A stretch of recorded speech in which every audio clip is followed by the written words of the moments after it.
प्रत्येक व्यक्ति का तबादला ट्रांसफर एक जगह से दूसरे जगह कभी न कभी जरूर होता है, तब उसे ज्वाइनिंग टाइम की जरूरत पड़ती है। इसलिए प्रत्येक सरकारी कर्मचारी को ज्वाइनिंग टाइम के नियमों की जानकारी होना बहुत ही आवश्यक है। नमस्कार दोस्तों, ज्ञान पार्टनर चैनल में आपका स्वागत है। आज के वीडियो में हम सीखेंगे CCS joining time rule 1979। Joining time किस कंडीशन में दिया जाता है, कितने दिनों के लिए दिया जाता है, और जब हम ज्वाइनिंग टाइम का उपभोग करते हैं तो किन किन बातों का ध्यान रखना अति आवश्यक होता है। तो आइए शुरू करते हैं। इस रूल का पूरा नाम है central civil services joining time rule 1979। Short में इसे हम सीसीएस ज्वाइनिंग टाइम रूल 1979 भी कहते हैं। यह सभी सेंट्रल गवर्नमेंट एम्प्लॉय पे लागू होता है, सिवाय रेलवे कर्मचारी और डिफेंस के जो भी कर्मचारी हैं उन पर यह लागू नहीं होता है। तो आइए देखते हैं यह किस किस कंडीशन में एडमिसेबल होता है। तो पहला कंडीशन है कि जब भी किसी सरकारी कर्मचारी का ट्रांसफर पब्लिक इंटरेस्ट में किया जाता है, या तो सेम स्टेशन में किया जाए या आउट ऑफ स्टेशन किया जाए, दोनों कंडीशन में मिलता है। हाँ, दिनों की संख्या कम ज्यादा होती है जो आगे हम लोग देखेंगे, लेकिन दोनों कंडीशन में मिलता है। सेम स्टेशन में ट्रांसफर हो तब भी या आउट स्टेशन में हो तब भी। दूसरा कंडीशन है कि अगर कोई सरकारी कर्मचारी है, अगर किसी एग्जाम से कॉम्पिटिटिव एग्जाम के द्वारा या इंटरव्यू देकर किसी दूसरे जॉब में सिलेक्ट होता है और वहां पर वह टेक्निकल रिजिग्नेशन देके जाता है और इसका जो पुराना सर्विस है उसे अगर वहां पे काउंट किया जाता है, उस कंडीशन में भी ज्वाइनिंग टाइम दिया जाता है। तीसरा कंडीशन है कि जब भी किसी ऑफिस में सरप्लस स्टाफ हो जाता है और उसका ट्रांसफर किसी दूसरे जगह कर दिया जाता है, उस स्थिति में भी ज्वाइनिंग टाइम सरकारी कर्मचारी को दिया जाता है। और जब किसी सरकारी कर्मचारी को कहीं पर टेम्पोररी ट्रांसफर किया जाता है या ट्रेनिंग वगैरह में भेजा जाता है, उस वक्त ज्वाइनिंग टाइम नहीं दिया जाता है, बल्कि जितना भी ट्रांजिट टाइम लगता है, वहां पे जाने में जितना समय लगता है, उस समय का उपभोग वह कर सकता है, वह उसका ऑन ड्यूटी माना जाएगा। अब आगे सवाल आता है कि कितने दिनों का ज्वाइनिंग टाइम मिलता है। जब किसी व्यक्ति का ट्रांसफर हो जाता है एक स्टेशन से दूसरे स्टेशन या सेम स्टेशन में ट्रांसफर हो जाता है और वह पब्लिक इंटरेस्ट में किया जाता है, तो उसे कितने दिनों का ज्वाइनिंग टाइम दिया जाता है। इसके दो कंडीशन है।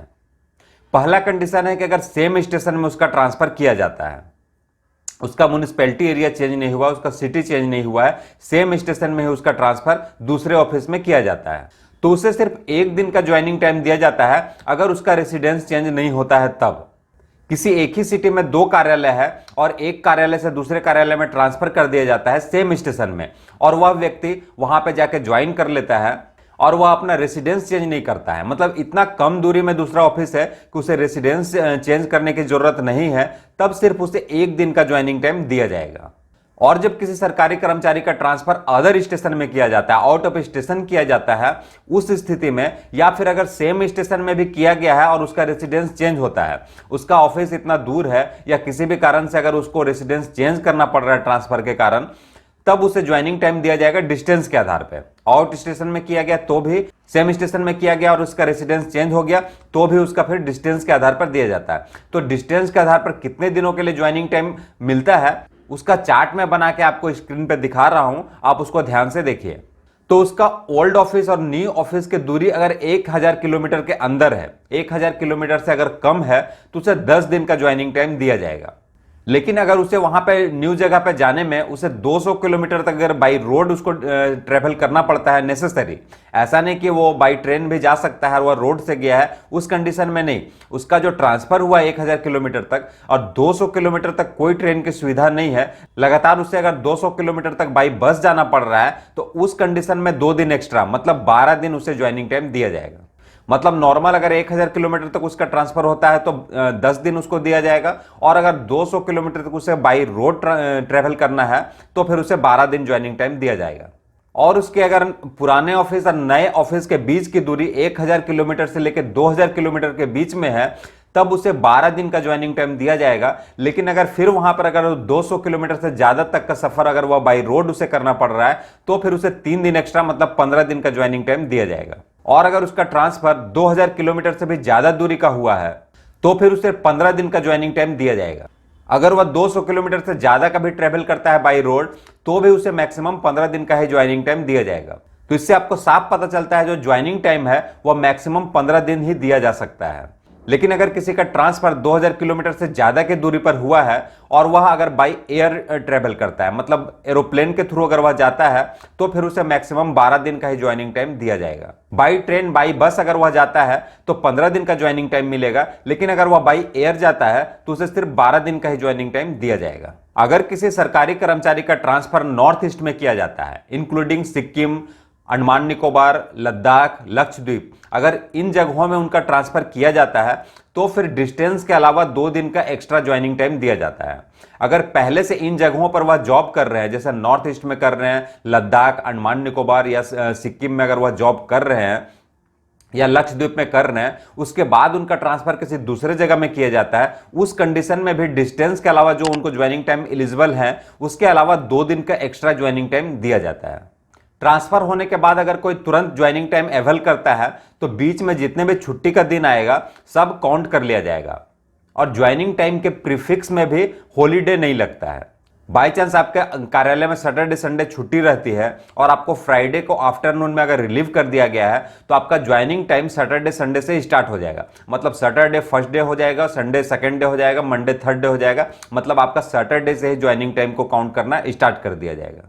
मतलब ज्वाइनिंग टाइम में हॉलीडे को प्रीफिक्स में आप नहीं लगा सकते हैं, हाँ सफिक्स में लगा सकते हैं। आपका जो 10 दिन का अगर ज्वाइनिंग टाइम मिला है, फ्राइडे को अगर खत्म होता है 10वां दिन है, तो फिर सैटरडे संडे आप सफिक्स में लगा के मंडे को कार्यालय ज्वाइन कर सकते हैं।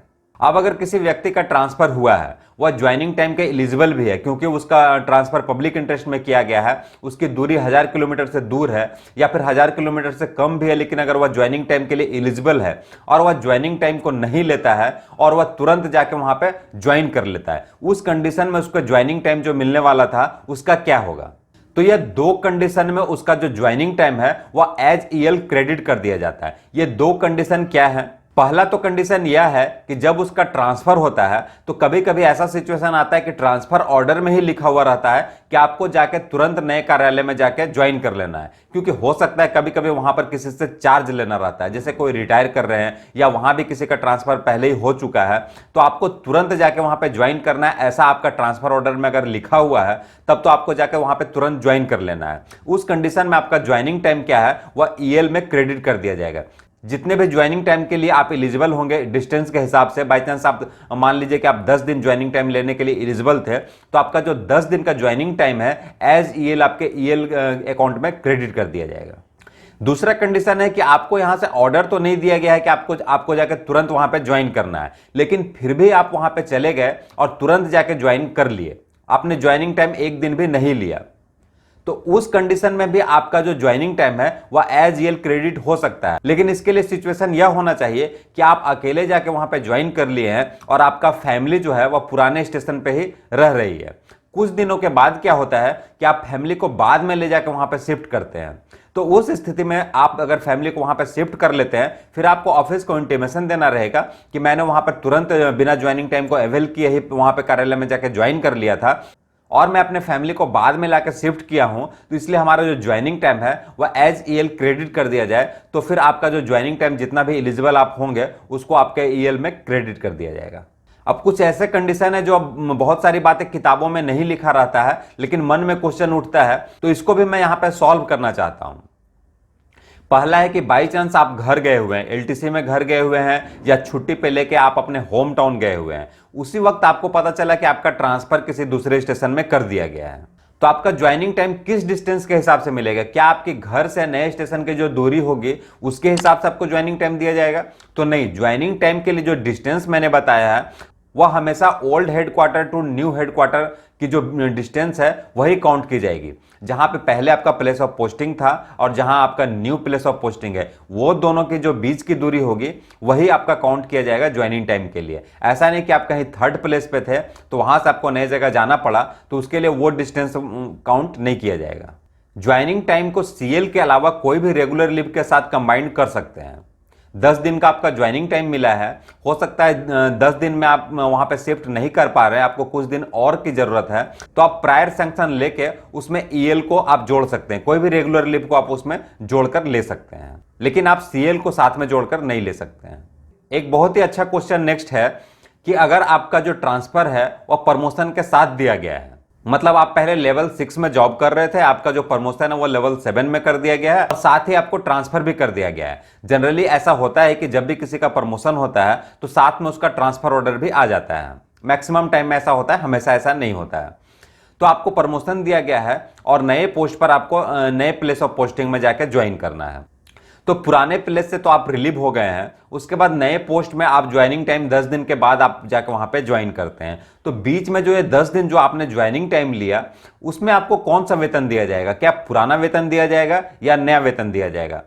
कभी कभी ऐसा होता है कि जहां पर आप जॉब कर रहे हैं वहां पर एचआरए मान लीजिए 27% था और आप जहां पे जा रहे हैं वहां पर जो एचआरए है वह 9% है। तो बीच में जो 10 दिन आप ज्वाइनिंग टाइम लेंगे, उस ज्वाइनिंग टाइम के बीच में आपको कौन सा एचआरए दिया जाएगा या कौन सा पे दिया जाएगा?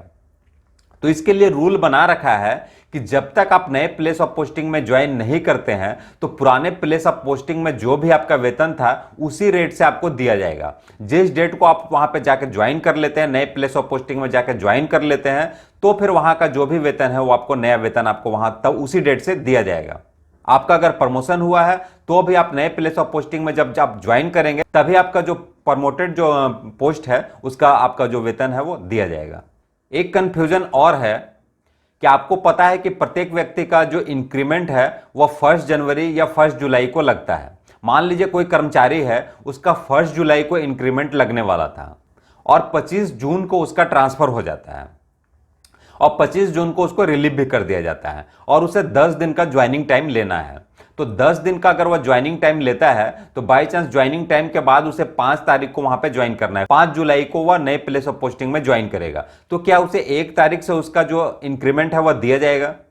तो यहां पर मैं आपको बताना चाहता हूं कि जब तक वह व्यक्ति नए प्लेस ऑफ पोस्टिंग में ज्वाइन नहीं करेगा तब तक उसे इंक्रीमेंट नहीं दिया जाएगा। वह जिस डेट को वहां पे जाकर ज्वाइन करता है उसी डेट से उसका जो है नया इंक्रीमेंट मिलेगा। ज्वाइन करने से पहले उसका इंक्रीमेंट नहीं लगेगा।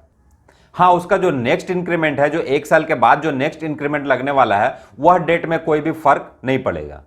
और जो ज्वाइनिंग टाइम है उसे क्वालिफाइंग सर्विस में काउंट किया जाता है, क्योंकि ज्वाइनिंग टाइम का हमको वेतन दिया जाता है, इसलिए जो ज्वाइनिंग टाइम है उसको क्वालिफाइंग सर्विस में भी काउंट किया जाता है। अब सवाल आता है कि किसी व्यक्ति को ऐसा सिचुएशन बहुत ही कम देखने को मिलता है, किसी व्यक्ति का ट्रांसफर एक प्लेस से दूसरे प्लेस में हुआ, मान लीजिए 1000 का डिस्टेंस है या मान लीजिए 2000 किलोमीटर का डिस्टेंस है, वह अब जा रहा था, 500 किलोमीटर तक वह गया और बीच में ही उसे एक दूसरे ऑर्डर को ईमेल किया जाता है या व्हाट्सएप के थ्रू भेजा जाता है कि आपका ट्रांसफर जहां पे किया गया था उसे कैंसिल कर दिया गया है और तीसरे स्टेशन में आपका ट्रांसफर किया गया है और उसे नया ऑर्डर थमा दिया जाता है। अब वह व्यक्ति क्या करेगा कि बीच में ही उसे वहां पे उतर जाना पड़ेगा और वहां से उतर के वह अपने जो नए प्लेस ऑफ पोस्टिंग है वहां पे वह डिस्टेंस तय करता है, जिसका रूट एकदम बिल्कुल भी अलग है। तो उसे ज्वाइनिंग टाइम का जो डिस्टेंस है कितनी दूरी के हिसाब से कैलकुलेट किया जाएगा? तो इसके लिए कैलकुलेट करने का फॉर्मूला है कि जब उसे ऑर्डर दिया जाता है तो वह कितना दूरी तय कर चुका है। जहां पर वह पहले पोस्टेड था वहां से वह अपने नए प्लेस ऑफ पोस्टिंग के लिए निकला, मान लीजिए 500 किलोमीटर गया, उसे पता चला कि नहीं, अब आपको वहां पे नहीं जाना है बल्कि तीसरे जगह में जाना है। वहां से फिर वह 1500 किलोमीटर वहां से वह तय करता है। तो 500 किलोमीटर जो पहले तय किया है और 1500 किलोमीटर जो बाद में तय करेगा, तो दोनों को जोड़ के जो 2000 किलोमीटर आएगा उसी के हिसाब से उसका ज्वाइनिंग टाइम दिया जाएगा। साथ ही एक चीज मैं आपको और बता देना चाहता हूं कि जब भी आप ज्वाइनिंग टाइम अवेल कर रहे हैं तो ज्वाइनिंग टाइम जैसे ही खत्म होता है आपको नए प्लेस ऑफ पोस्टिंग में तुरंत ज्वाइन कर लेना रहता है, अगर आपने पहले से ईएल या कोई लीव सैंक्शन नहीं करवा रखा है।